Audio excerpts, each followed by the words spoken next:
Assalamualaikum warahmatullahi wabarakatuh. Pada kesempatan kali ini, kami dari kelompok 7 ingin mempresentasikan materi tentang peta penginderaan jauh atau PJ, sistem informasi geografis atau SIG. Sebelumnya perkenalkan, saya Helmana Zahra Salim sebagai moderator dan juga ada anggota lainnya yaitu Perkenalkan, nama saya Daniati sebagai presentator. Perkenalkan, nama saya Naraya Sandi sebagai presentator. Perkenalkan, nama saya Ubaidul Rizdan sebagai presentator. Nah, selanjutnya materi peta yang akan dijelaskan oleh Naraya. Silakan. Peta merupakan gambaran keseluruhan atau sebagian permukaan bumi yang diperkecil dengan menggunakan skala tertentu dan digambarkan pada bidang datar melalui sistem proyeksi. Ada jenis-jenis peta. Menurut isinya, peta umum, peta korografi, peta yang menampilkan permukaan bumi secara umum, peta topografi, peta yang menampilkan bentuk permukaan bumi, peta dunia, peta umum yang cakupan wilayah sangat luas. 2. Peta tematik. Peta tematik khusus menggambarkan segala sesuatu di permukaan bumi secara khusus. Contoh peta tematik, peta kepadatan penduduk, peta potensi bencana. 2. Peta kadaster memiliki skala 1:100 sampai 1:5000. Peta skala besar memiliki skala 1:5000 sampai 1:250.000. Peta 3. Peta skala sedang memiliki skala 1:250.000 sampai 1:500.000. 4. Peta skala kecil memiliki skala 1:500.000 sampai 1:1.000.000. Peta skala geografis skalanya 1:1.000.000.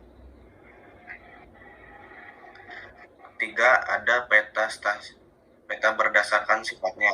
Peta stasioner, peta yang datanya relatif tetap atau stabil. Contoh peta jalur pegunungan, peta geologi atau struktur batuan, peta morfologi, peta topografi. Kedua, ada peta dinamis, peta yang datanya relatif sering berubah. Contoh peta persebaran penduduk, peta jalur penerbangan, peta jaringan jalan. Keempat, ada yang berdasarkan skala. 1. Peta timbul, dibuat secara 3 dimensi. 2. Peta digital, ditayangkan melalui layar monitor komputer, HP, dan alat lain. 3. Peta datar, dibuat pada bidang datar seperti kertas, kanvas, dan kain. Komponen peta, ada judul peta.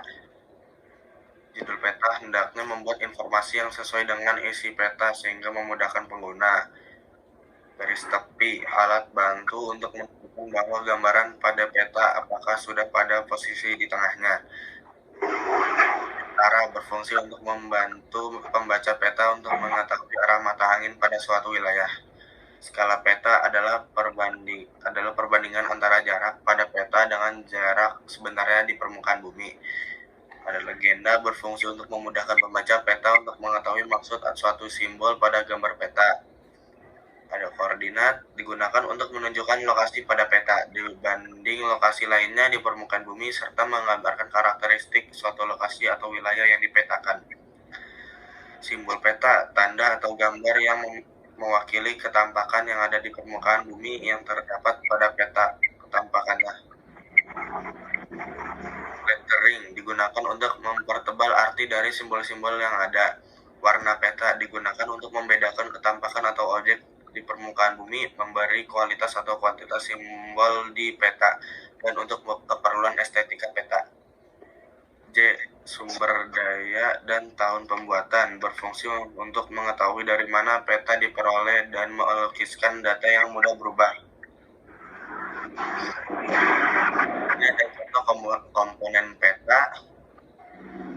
Dapat peta, garis astronomis, orientasi peta, peta insert, legenda, skala, simbol, sumber peta, tahun pembuatan, garis tepi, dan lettering. 3 hal penting terkait peta. 1. Ada pemilihan fenomena muka bumi yang dianggap penting sesuai dengan tema dan judul peta. 2. Ada proses pemindahan bentuk muka bumi dalam bidang datar dengan menggunakan sistem proyeksi. 3. Ada proses pengecilan ukuran muka bumi yang sebenarnya dengan menggunakan skala. Fungsi dan tujuan peta. Fungsi peta menggunakan lokasi suatu wilayah, menggambarkan bentuk permukaan bumi, memperlihatkan ukuran, luas, daerah, dan jarak di permukaan bumi, memberikan informasi suatu wilayah, menyajikan data potensi suatu wilayah, membantu pekerjaan, konstruksi, jalan, navigasi, dan perencanaan. Tujuan peta adalah membantu suatu pekerjaan, navigasi atau perencanaan, analisis data spasial, menyimpan informasi, membantu dalam pembuatan suatu desain, dan komunikasi informasi ruang. Selanjutnya ada penginderaan jauh (PJ). Penginderaan jauh disebut juga dengan indraja. Indraja adalah ilmu pengetahuan dan seni untuk menganalisis permukaan bumi dari jarak jauh, di mana rekaman dilakukan di udara atau angkasa dengan menggunakan alat berupa sensor dan wahana.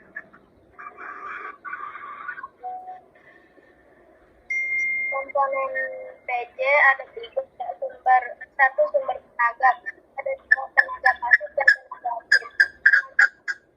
Adalah tenaga yang diperoleh dari alam, contohnya matahari. Matahari berfungsi untuk menyinari objek agar sensor dapat merekam suatu objek.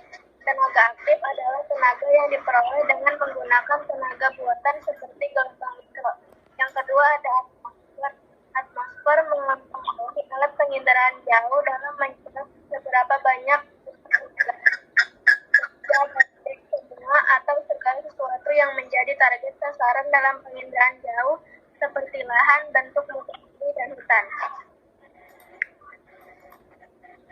Komponen penginderaan jauh ada 3. 1. Sensor. Sensor foto dan sensor non-foto.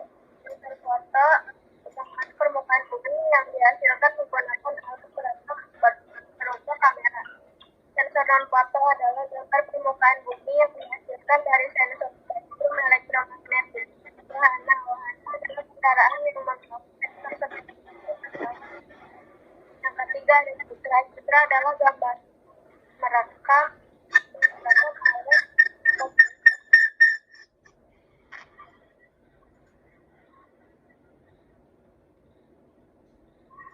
citra foto yang dihasilkan dengan menggunakan kamera wahana, sedangkan citra non-foto adalah gambaran suatu objek yang dihasilkan sensor bukan kamera wahana tersebut.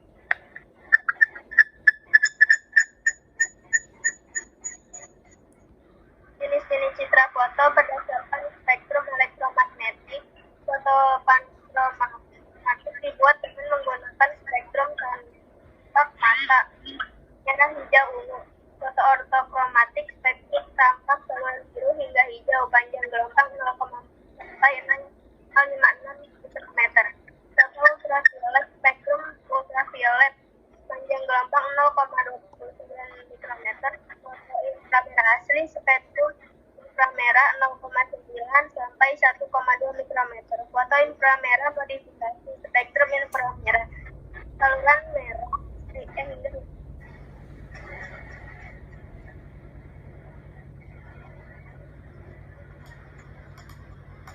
berdasarkan sumbu kamera. Foto vertikal atau tegak. Sumbu kamera tegak lurus terhadap objek.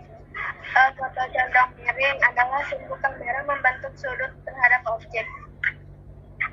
Yang ketiga berdasarkan kamera. Foto tunggal adalah foto yang dibuat dengan kamera tunggal. Foto jamak adalah beberapa foto yang dibuat pada saat bersamaan dan menggambarkan daerah yang satu. Yang keempat berdasarkan warna. Foto warna sebuah warna di foto tidak sama dengan warna objek. Foto warna asli, warna objek sama dengan warna foto. Yang kelima berdasarkan wahana. Foto udara dibuat dari pesawat atau balon udara. Foto satelit dibuat dari satelit. Jenis-jenis citra non-foto. Yang pertama berdasarkan spektrum elektromagnetik. Citra inframerah dibuat dengan spektrum inframerah termal. Perbedaan warna disebabkan karena perbedaan suhu atau objek. Citra radar adalah hasil penginderaan dengan sistem aktif. Citra gelombang mikro hasil penginderaan dengan sistem pasif. Kedua, berdasarkan sensor. Citra tunggal dibuat dengan sensor tunggal dengan saluran lebar. Citra multispektral dibuat dengan berjamak dengan saluran sempit. Yang ketiga, ada berdasarkan wahana. Citra dirgantara dibuat dengan wahana yang beroperasi di udara. Citra satelit dibuat dari angkasa luar. Resolusi citra ada 4. Yang pertama, resolusi spasial, kemampuan sensor citra untuk merampas objek di permukaan bumi. Yang kedua, resolusi spektral, kemampuan sensor satelit untuk merekam panjang gelombang elektromagnetik. Yang ketiga, ada resolusi temporal, waktu yang diperlukan satelit untuk merekam wilayah yang sama. Yang keempat, resolusi radiometrik, sensitivitas sensor untuk membedakan aliran radiasi yang dipantulkan suatu objek. Unsur interpretasi citra. Yang pertama ada rona warna, tingkat kegelapan atau kecerahan objek. Yang kedua ada bentuk, kunci pengenalan objek yang penting. 3, ukuran, meliputi dimensi, panjang, luas, kemiringan, dan volume suatu objek. 4, tekstur, frekuensi perubahan rona pada citra yang dinyatakan dengan kasar, belukar, bertekstur sedang, dan semak bertekstur halus. 5, pola susunan ruangan yang menandai suatu objek merupakan bentuk alatnya. 6, bayangan. Objek akan memiliki bayangan yang dapat digunakan untuk mengukur ketinggian suatu objek. 7, situs, letak suatu objek terhadap objek lain. 8, asosiasi, keterkaitan suatu objek dengan objek lain. 9, konvergensi, interpretasi dengan menggabungkan beberapa unsur interpretasi untuk menemukan objek. Unsur manfaat penginderaan jauh di bidang kelautan adalah pengamatan pasang surut dan gelombang laut, pemetaan perubahan mantri, abrasi, dan sedimentasi. Yang kedua, bidang hidrologi, pengamatan DAS, pola aliran sungai. Yang ketiga, bidang klimatologi, yaitu analisis cuaca dan pemetaan iklim dan perubahannya. Yang keempat, ada bidang sumber daya alam dan lingkungan, pemetaan penggunaan alam, dan mendeteksi lahan kritis. Sistem informasi geografis atau disebut SIG. SIG adalah sistem yang kompleks serta terintegrasi dengan lingkungan sistem-sistem komputer yang lain di tingkat fungsional dan jaringan. Komponen SIG. Yang pertama ada hardware. Contoh alatnya seperti komputer atau PC, mouse, digitizer, printer, plotter, dan scanner. Selanjutnya yang kedua ada software. Software berupa program aplikasi yang memiliki kemampuan pengelolaan, penyimpanan, pemrosesan, analisis, dan penayangan data spasial. Contohnya yang pertama ada ArcGIS, yang kedua ada Quantum, yang ketiga ada MapInfo, yang keempat ada IDC, yang kelima ada ARC atau Info, dan terakhir ada ILWIS. Selanjutnya ada data dan informasi geografis. Ada 2 data yang digunakan. Yang pertama berupa data spasial. Data spasial yaitu data dalam bentuk gambar atau peta dalam komputer. Yang kedua ada data atribut. Data atribut yaitu data yang dinyatakan dalam bentuk angka atau teks. Selanjutnya ada 2 tipe model data spasial. Yang pertama ada data vektor. Data vektor yaitu meliputi titik, garisnya seperti sungai atau jalan, ada poligon, contohnya seperti daerah hutan atau persawahan, yang disimpan dalam bentuk koordinat X dan Y. Dan yang kedua ada raster. Raster terdiri atas sekumpulan grid yang diperoleh dari penginderaan jauh. Selanjutnya ada brainware. Brainware adalah kemampuan sumber daya manusia dalam pengelolaan dan pemanfaatan SIG secara efektif dan efisien. Seperti yang ada di gambar, perangkat kerasnya itu seperti komputer. Data dan informasi geografinya itu ada data, tabel, dan file data. Perangkat lunaknya itu seperti software, manajemennya itu seperti brainware. Selanjutnya ada tahap pengolahan data SIG. Terbagi menjadi 3. Yang pertama yaitu input data. Tahapan dalam SIG yang dapat digunakan untuk memasukkan dan mengubah data asli ke dalam bentuk yang dapat diterima oleh komputer. Selanjutnya yang kedua, manipulasi dan analisis data. Tahapan dalam SIG yang berfungsi menyimpan, menimbun, menarik kembali, memanipulasi, dan menganalisis data yang telah tersimpan dalam komputer. Yang ketiga, output data. Tahapan dalam SIG yang berfungsi menyajikan atau menampilkan hasil akhir dari proses SIG dalam bentuk peta, tabel, grafik, laporan, dan bentuk informasi digital lainnya. Selanjutnya, manfaat dari SIG. Pertama itu ada bidang pendidikan. Contohnya seperti menentukan lokasi-lokasi sekolah dan alat bantu pemahaman dan pembelajaran untuk masalah-masalah geografi bagi siswa. Yang kedua ada bidang transportasi dan perhubungan. Contohnya seperti penentuan jalur transportasi yang efektif dan analisis rawan kemacetan dan bahaya kecelakaan, serta inventarisasi jaringan transportasi. Yang ketiga ada bidang geologi, pertambangan, dan perminyakan. Contohnya menentukan lokasi-lokasi pertambangan dan menganalisis limbah yang merupakan hasil buangan industri tambang. Yang keempat ada bidang lingkungan. Contohnya memantau pencemaran, mencegah terjadinya kerusakan lingkungan melalui analisis kerusakan lingkungan. Yang kelima ada bidang sumber daya alam. Contohnya manajemen kesesuaian lahan untuk pertanian dan kehutanan. Dan juga dipergunakan sebagai analisis dan pengembangan potensi daerah. Dan yang terakhir bidang hidrografi dan kelautan. Contohnya seperti manajemen daerah pesisir pantai dan kegiatan inventarisasi dan manajemen pengamatan pasang surut laut.